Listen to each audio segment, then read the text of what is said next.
কালকে সন্ধেবেলায় না একটু ঢোকলা বানিয়েছিলাম। অনেক দিন ধরে খুব মন হচ্ছিল বানাবো বানাবো, হয়ে উঠছিল না। কালকে একটু সময় পেয়েছিলাম, তাই ভাবলাম ঢোকলাটা বানাই। এখানে এই নিয়েছি, আমি বেসন নিয়েছি, সেটা ভালো করে চেলে নিলাম। এবার ওর সঙ্গে একটু নুন, একটু চিনি আর সামান্য একটু হলুদ দিয়ে জল দিয়ে ভালো করে ফেটাতে হবে। আমি প্রায় 5 মিনিট মতো ভালো করে ওটা মিক্স করেছিলাম।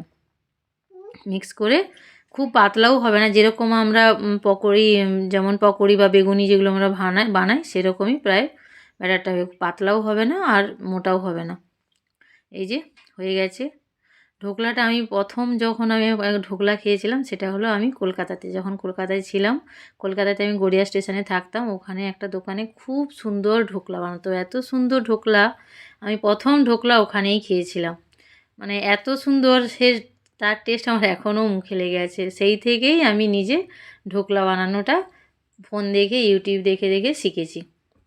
এই যে ফেটানো হয়ে গেছে, তারপরে আমি ওতে একটু ইনো প্যাকেট একটা দিয়েছি, দিয়ে ইনোটা দিয়ে কিন্তু বেশিক্ষণ ফেটানো চলবে না, ভালো করে মিক্স করে ওটা এবার আমি একটা কেক টিন নিয়েছি, তাতে তেল ব্রাশ করে দিয়েছি, দিয়ে ওটা দিয়ে দিয়েছি। দিয়ে এবার এখানে মানে ইডলির যে স্ট্যান্ড, ওতে আমি জল গরম করেছিলাম, দিয়ে ওটা বসিয়ে দিয়েছি। এই যে দেখুন ঢোকলা আমার হয়ে গেছে। ওই 10 থেকে 15 মিনিট মিডিয়াম আঁচে হলেই হয়ে যাবে।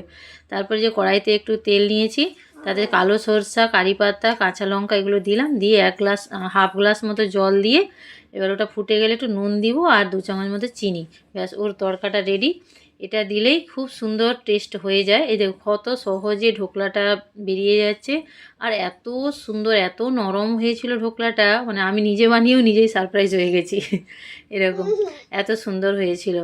এবার ওই যে বরফি আকারে কেটে নিচ্ছি, কেটে ওপর থেকে যে আমি ওর যে তড়কাটা বানিয়েছি সেটা দিয়ে দেবো, দিয়ে দিলে বেশ রেডি। খুব সহজেই খুব কম সময়ের মধ্যেই বানানো যায়। তবে বেসনটা একটু ভালো কোয়ালিটি নিতে হবে, খুব মিহি বেসন হলেই তবেই ঢোকলাটা ভালো হয়। এবারে আমি একটা লেবুর আধটা রস ওর মধ্যে দিয়ে দিয়েছি, দিয়ে মিক্স করে এই যে পুরোটাই দিয়ে দিলাম।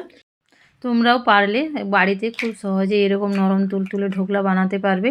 যেরকমভাবে বানিয়েছি খুব সহজ, ইজিভাবেই হয়ে যায়। চলুন আজকে তাহলে এই পর্যন্ত, আসি, টাটা।